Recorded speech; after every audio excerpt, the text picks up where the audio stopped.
So G.K. Chesterton is a famous 19th and 20th century English philosopher and literary critic and Christian apologist. And one of the things that Mr. Chesterton really enjoyed doing in his lifetime was traveling the world.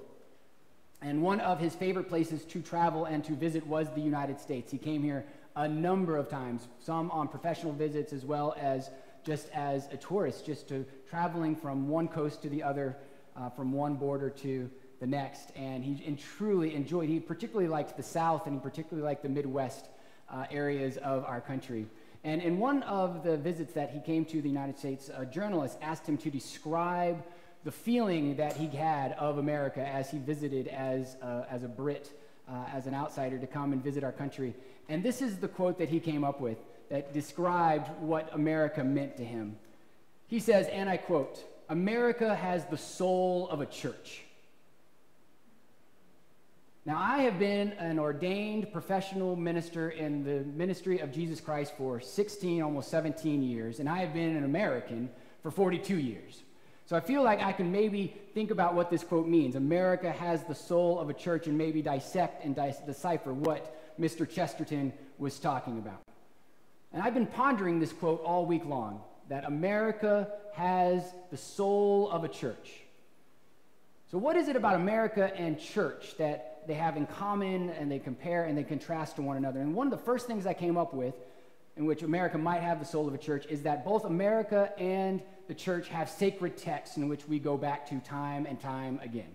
We have sacred documents that guide us, that come to our aid. We literally stand on the shoulders of our ancestors to help give us a better view into our future. Who we were is supposed to inform who we are and who we are supposed to be.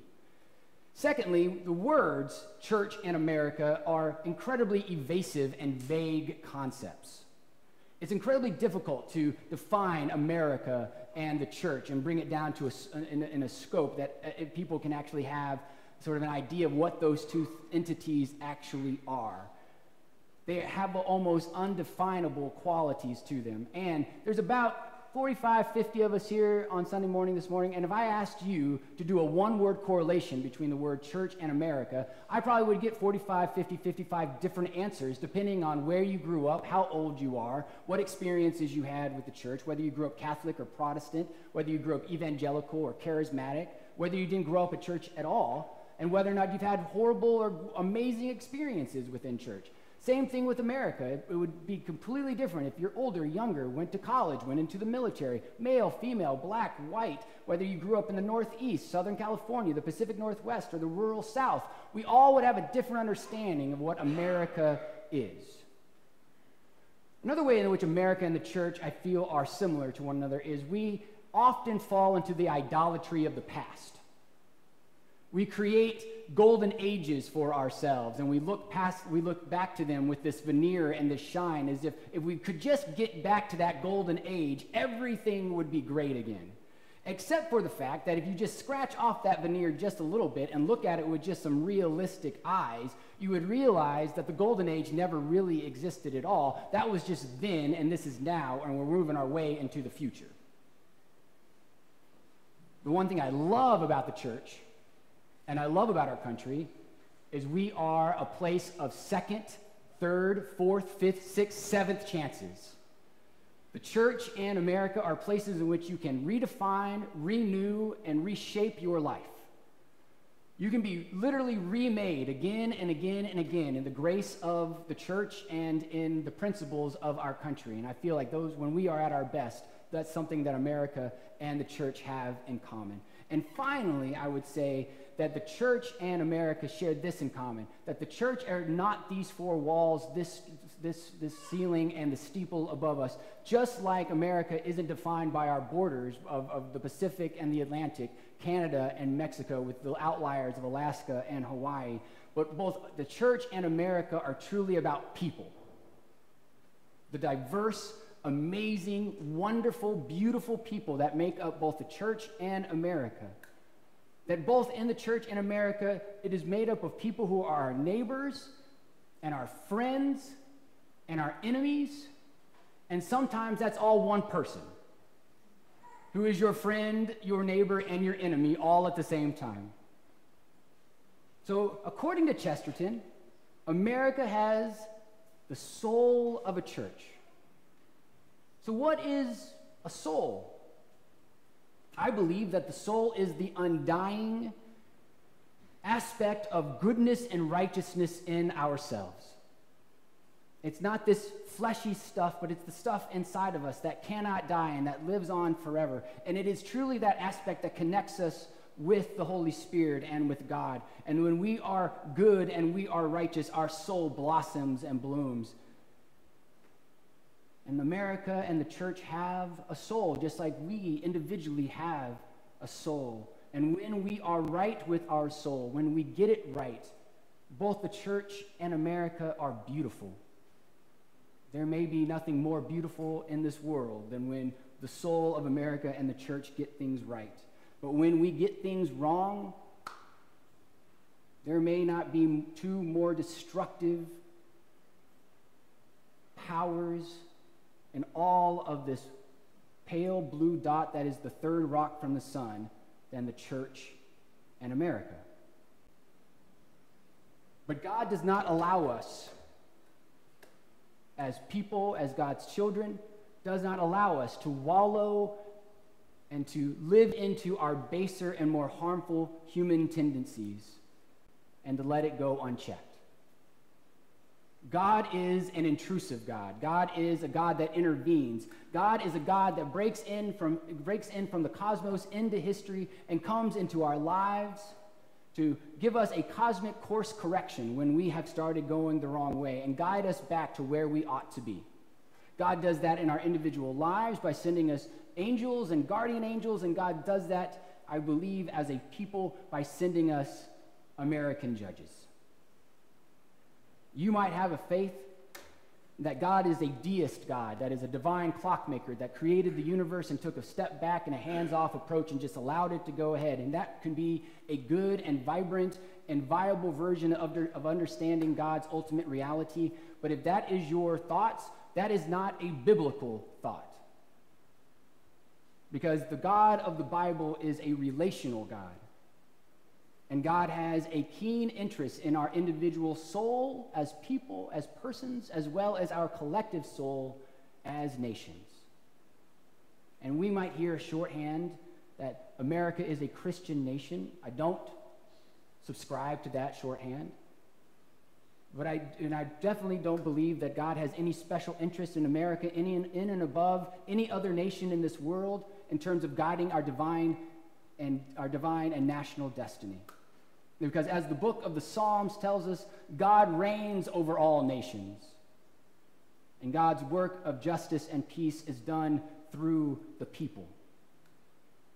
But I do believe that God understands that each nation has a role to play in bringing about God's peace and justice in our time.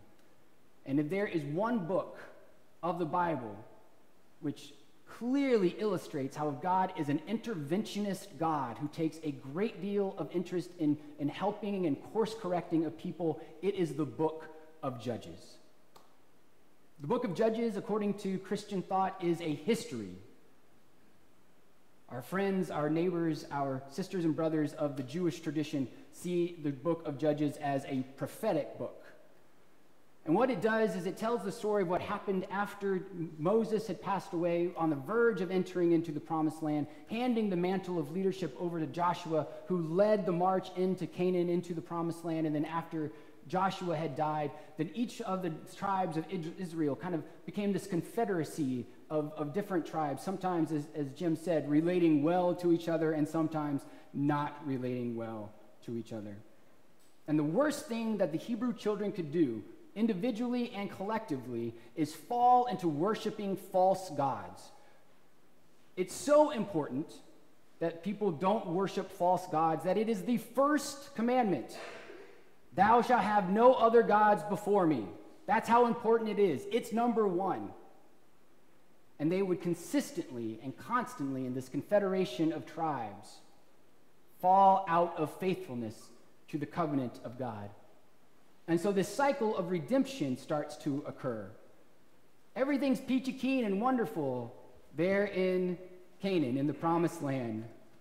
And the people have peace because they are living in covenant with God. But then they would start to worship other gods, have an infidelity, be unfaithful to God and God's covenant and God's promises. And then that's when the other nations that were living in the promised land would start to oppress and persecute the Hebrew children. Things would get so bad that they would cry out to God, and God, being a loving and gracious and compassionate God, would hear the cries of God's people.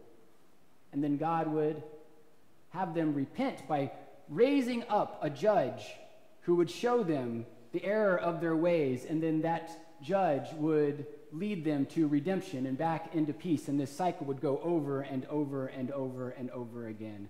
A judge was anointed, which in Hebrew translates to the word Messiah. You might have heard that word before in coming to church, a couple of times over the years.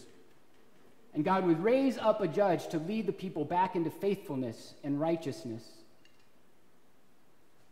And the times of the judges, life was good and grand. But once the judge died, then the people would go back to being unfaithful, and the cycle would begin over again.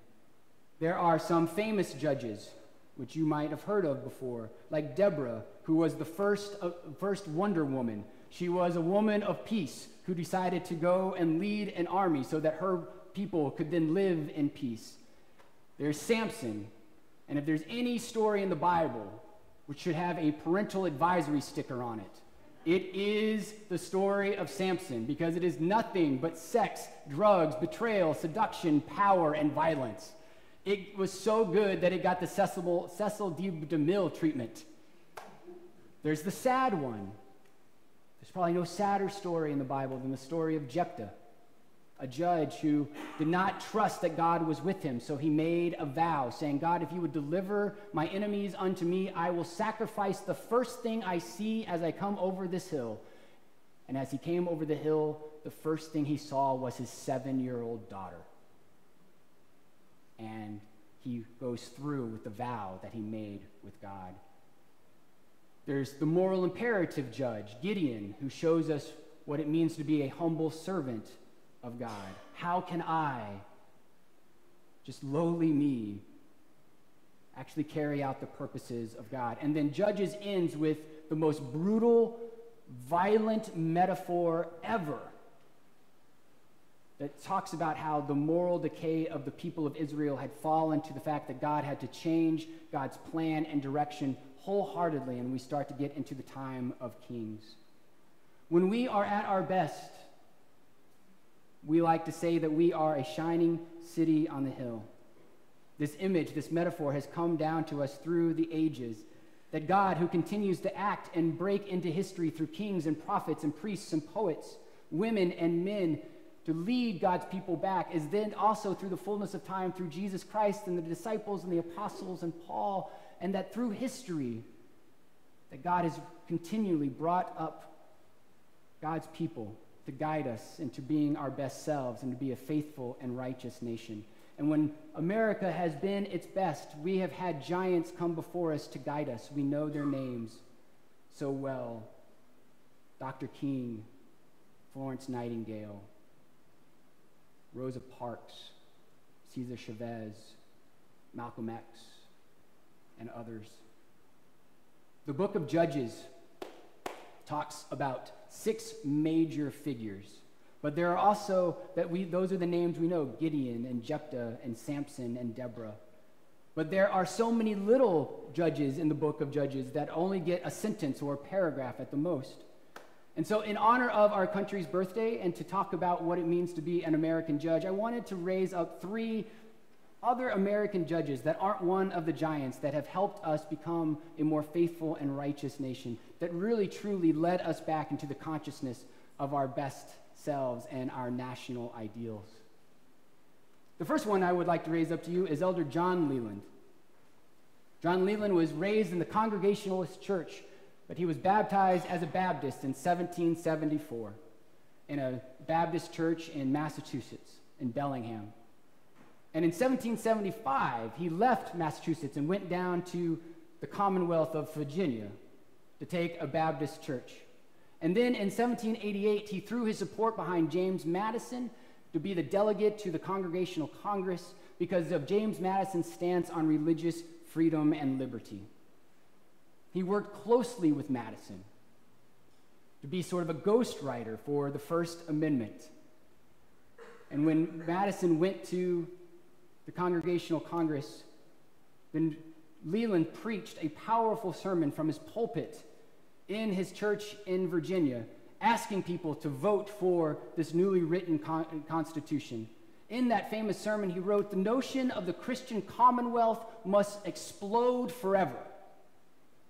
Government should protect every person in thinking and speaking freely, so that no one abuses another. The liberty I contend is more than tolerance. The very idea of tolerance is despicable to me. It presupposes that some have preeminence over others and above the rest to grant indulgences. Whereas in religious freedom, all should be equally free, regardless if you are Jew, Mohammed, pagan, or Christian." It was rhetoric like this that got passed through the Constitutional Congress and then finally through around the country, so that the First Amendment could become such a stalwart and important part of our national identity. But Leland was not only a stalwart of religious freedom, he was also an advocate of an abolitionist movement in Virginia well before it was in vogue. From the pulpit where he preached at the Virginia Baptist Convention in 1801, he preached, "Slavery is a violent deprivation of rights inconsistent with a republican government and in the eyes of God. And we must use every measure, legal, moral, and religious, to extirpate this horrid evil from our land." From the pulpit, he was given 72 hours to get out of Virginia after preaching that sermon. And he made his way back to Massachusetts, where in 1841 he died, and they laid him to rest at a memorial service that was one of the first interracial congregations in New England.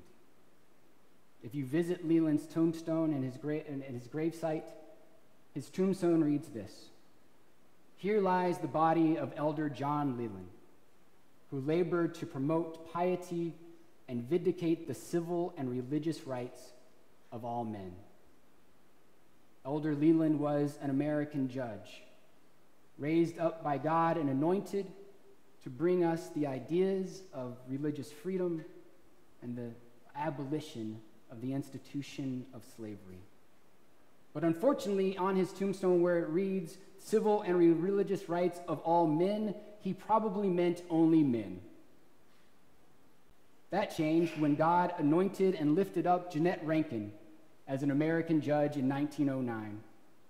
Born in 1880 in Missoula, Montana, she was educated at some of the best schools on the East and West Coast. She was raised within the Presbyterian Church as a good Scotch-Irish girl should be, and where she danced and participated in festivals of the Caledonian societies.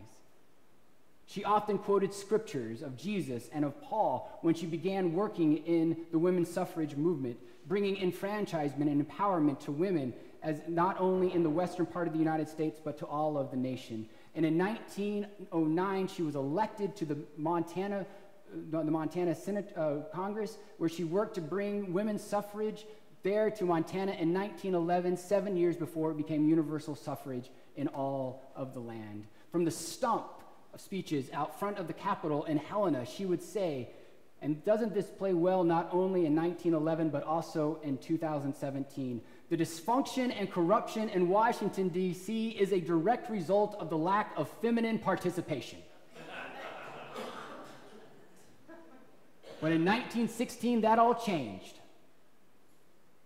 As a candidate of the Republican Party in the state of Montana, in the mode of Lincoln, Jeannette Rankin became the first woman elected to U.S. Congress.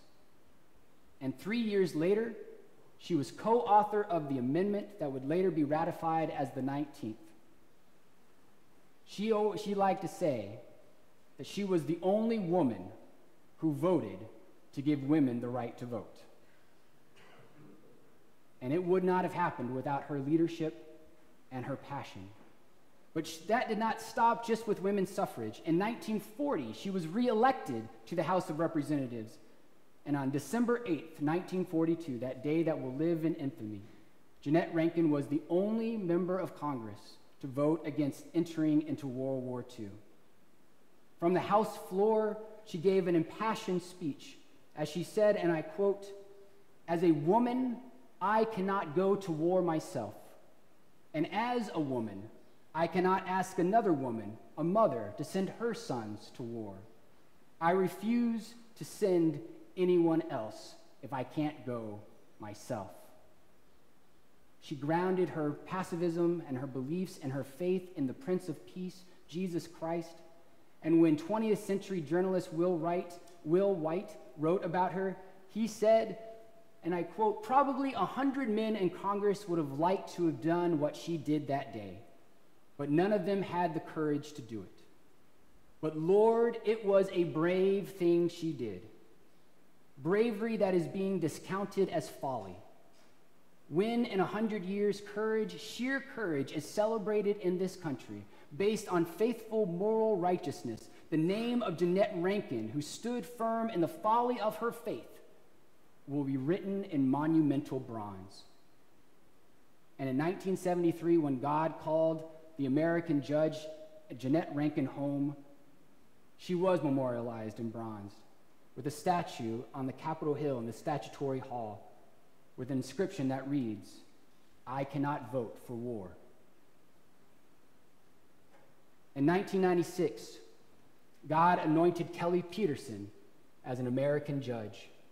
As a member of the only UCC congregation in the entire state of Utah in Salt Lake City, she tried to found a gay-straight alliance at her Salt Lake City high school in 1996.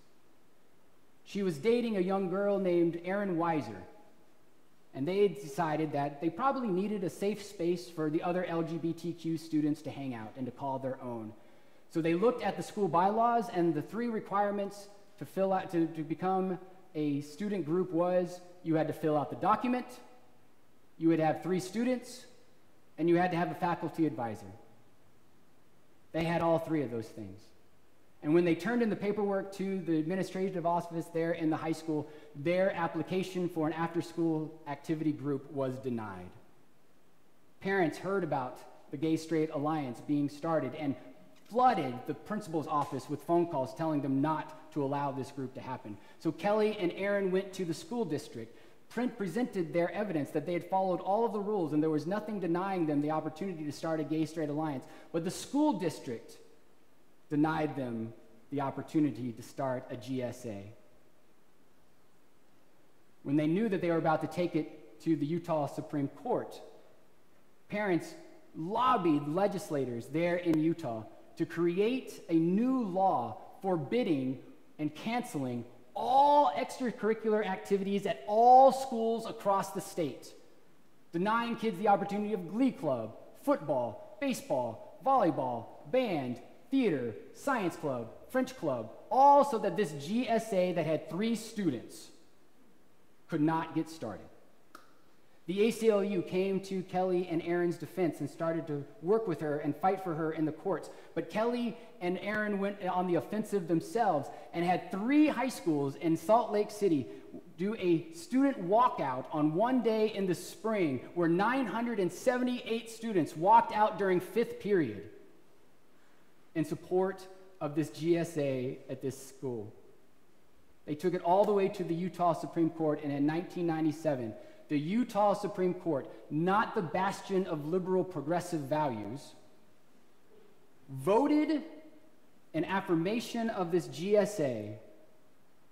And from the steps of the Utah Supreme Court, Kelly Peterson said, "No person has the right to discriminate against another based on their religious beliefs. In this country, a person's ultimate right of the pursuit of happiness is our most important value."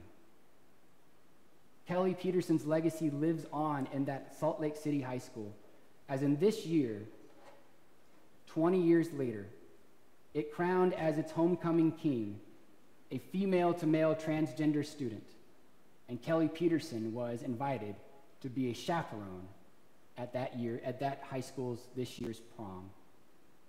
Each one of these American judges did not have it easy. Elder Leland was chased out of Virginia with pitchforks and torches. Jeanette Rankin was soundly defeated by a margin of 72 to 28 after she took the vote and the stance not to enter World War II. Kelly Peterson had to leave the state of Utah after graduating high school because of the death threats and the sexual assault threats that she got on her telephone. As G.K. Chesterton said, a dead thing can go with the stream without any effort. Only a living thing can go against the stream. And these three American judges were alive with the Spirit of God and the Spirit of America. But history has not ended. God's intervention and God's relationship with us has not ceased. Time continues to move on, and we, as the children of Israel have in the past, stray and leave our ideals and our best selves behind to fall into the idolatry of greed and selfishness and fame and violence. Each time, I believe God will lift up another judge to guide us back, to lead us to where we ought to be. Maybe you will be one of those judges. Maybe your children will be one of those judges. An American judge, which can bring us back into our very best selves as a people and as Christians. To love, even when that means loving the unlovable. To forgive, even when pardoning means pardoning the unpardonable. Being faithful, even when that faith means believing in the unbelievable. And being a hopeful people, even when that hope means that we must have hope in everything when everything else seems hopeless. These are the things and the people who have guided us as a people in this place and as Christians and as Americans. And on this, the birthday of our nation, I am so grateful that God has lifted them up to be with us and to guide us. That is the good news this day, sisters and brothers. Amen and amen.